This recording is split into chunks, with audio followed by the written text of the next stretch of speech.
Hello guys, स्वागत है आपका कंटेंट मॉन्स्टर्स के एक और एपिसोड में। और आज के इस एपिसोड में हम रिव्यू कर रहे हैं फिल्म द घोस्ट का, जो कि कुछ समय पहले रिलीज हुई थी सिनेमाघरों में और हाल ही में रिलीज हुई है नेटफ्लिक्स पर। ఎవరిని నమ్మాలో తెలియడం లేదు Vikram.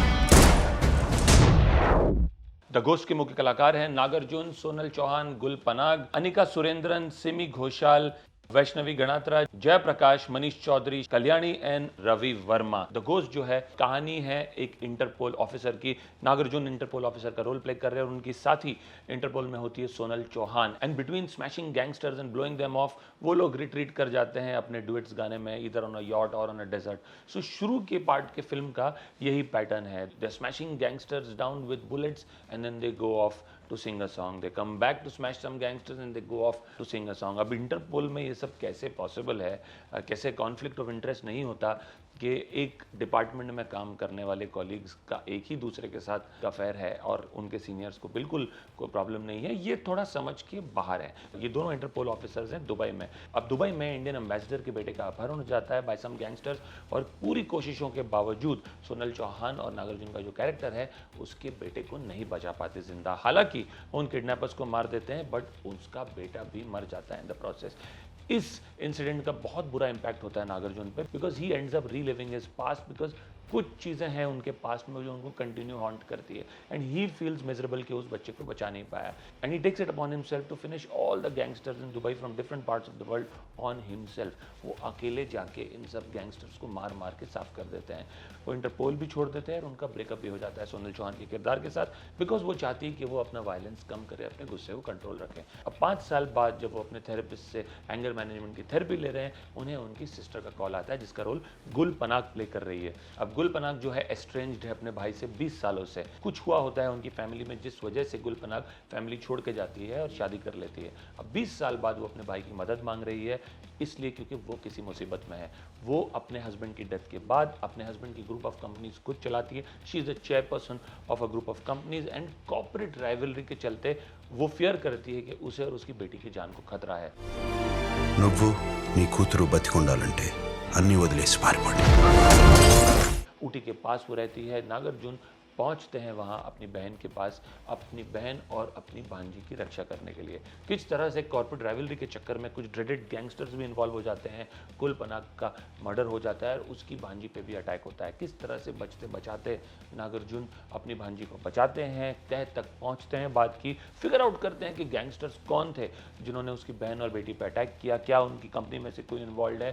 Broadly firms the crux of the story. और किस तरह से एंड में वो बदला लेते हैं अपनी बहन की डेथ का, अपनी भांजी पे हुए अटैक का, is what the story is all about. किस तरह से सोनल चौहान भी वापस आ जाती है उनकी ज़िंदगी में उनकी मदद करने के लिए, ये भी सेकेंड हाफ का एक अहम हिस्सा है। अब फिल्म जो है पॉसिबली डिसाइड नहीं कर पा रही थी कि should it be about a cop gone rogue or should it be about a family drama where ex-cop is trying to protect his family against the gangsters। और दोनों ही चीज़ों के बीच में झूल रही है। The first half of the film is obviously about a cop gone rogue and the second half of the film is about him trying to protect his family। पहला half जो है फिर भी थोड़ा सा इंटरेस्टिंग है because of what possibilities lie ahead. You almost get the feeling कि एक इंटरेस्टिंग स्लिक एक्शन थ्रिलर होगा and there are some scenes in the film which have been slickly shot, which are very stylised. Some of the action set pieces और action sequences are very good, they are very well shot, the cinematography is very good, action scenes बहुत अच्छे हैं, but the moment you get into the second half, it's downhill all the way. In fact, towards the end of the first half itself, you start feeling that the film is not going anywhere. सबसे पहली बात तो कहानी is as cliched or as old as the hills.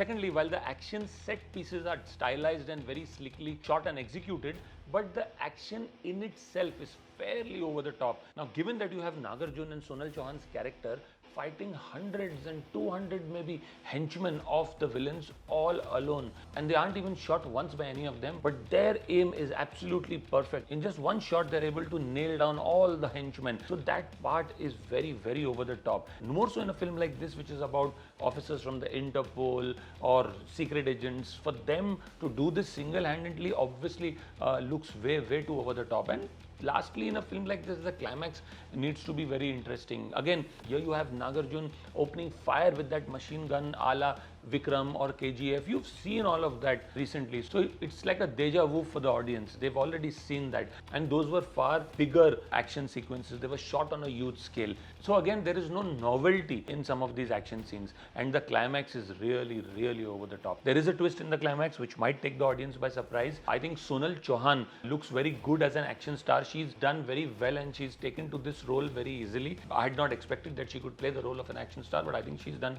a good job, at least as far as action goes for her. And Nagarjun can sleepwalk through roles like these. I mean, he's done enough and more roles like these, and he looks very suave, very charming, very graceful in roles like this. He's done it in the past, he's done it here again. But what lets this film down is definitely not its star cast, but its story, but its treatment, but its over the top action sequences, and the fact that there are no memorable songs either in this film. This film had the opportunity to maybe do for Nagarjuna what Vikram did for Kamala Hassan, but unfortunately that doesn't happen. It becomes a cliched B-grade actioner towards the end of it. My rating for this film would be a 4 on 10, and that is, like I said, primarily due to the principal cast and nothing else. If you watched the film, do let us know what you think of this review. If you like our review, please do subscribe to our channel and like our video as well. For many more such reviews, we'll keep coming back. See you soon. Thank you.